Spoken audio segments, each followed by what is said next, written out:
If we could go deeper into the visual frequency band, we'd realize that actually there is a field of consciousness, energy consciousness, that connects everything. So it doesn't matter whether you're black, white, Asian, Chinese, Aboriginal. It doesn't matter what your form is. You are part of the same consciousness. You are just a unique expression of it.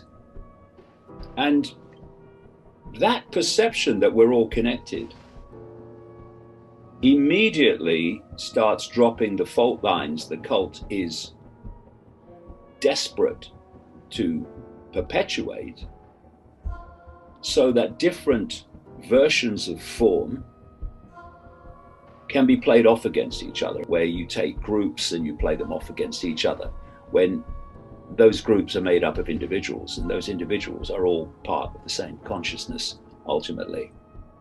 So the idea of the cult is to hold you in five sense perception, because then all these things that suit the cult, the way that people see the world, is absolutely what unfolds from that. What they don't want is awakening people to see what others can't see. Not because they're better than others, but because they've opened their mind and allowed other levels of reality in to their perceptions. And so we've reached this point now where that is so plain, it's, well, in your face doesn't even cut it. You've got the five senses asleep who just believe whatever information is fed to them. They're not processing information, they're just downloading it. They're not taking different bits of information and reaching unique conclusions. They are simply downloading their perceptions. And therefore, what we're looking at now is this effort, this attack, the gathering, my God, it's coming, to demonize, marginalize, and they hope destroy. Well, you can piss off from that, I can tell you. Those that are awakening, because the awakening are the only people that can bring an end to this. The asleep aren't going to do it. The people doing it aren't going to do it. Only the awakening can do it, and that's why they want rid of us. Got some bad news, we ain't going anywhere.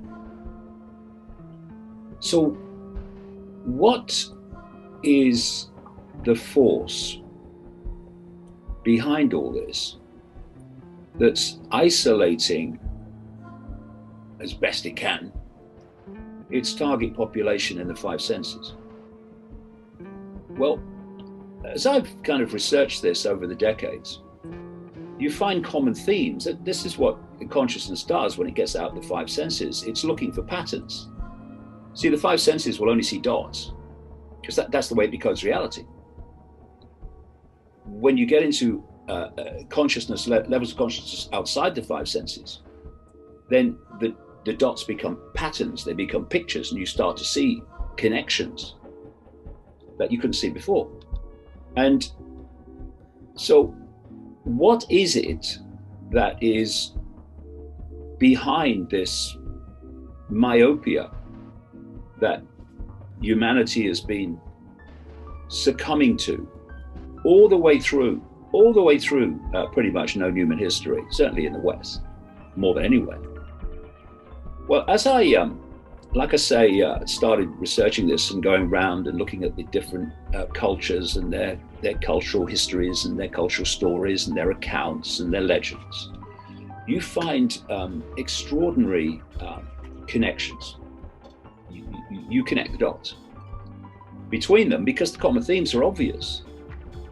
And one common theme is that there is a force operating from the unseen that is manipulating human society. Now that's a common theme.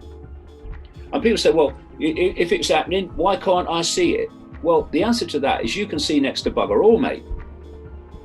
The human visual band of frequency that the body systems turn into a visual reality is so small, it's pathetic, what they call visible light.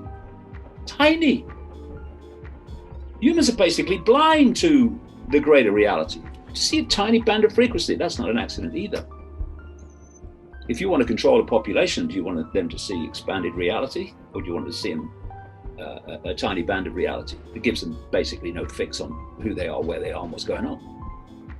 And so you then look at the names and the descriptions of this force, and of course different cultures give this force different names, but it's how they describe this force that is the key.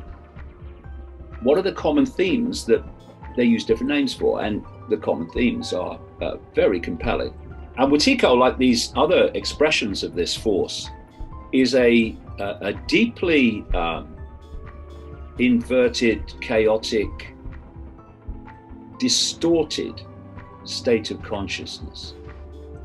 It's a very low vibrational state of consciousness, and it's the state of consciousness that produces expressions of itself that we call psychopaths. Psychopaths have no empathy. They can't put themselves in the feelings of those they often horrendously affect. So there's no fail-safe mechanism called empathy that they have. They have no compassion. And psychopaths are willing to lie incessantly so long as it gets them what they want.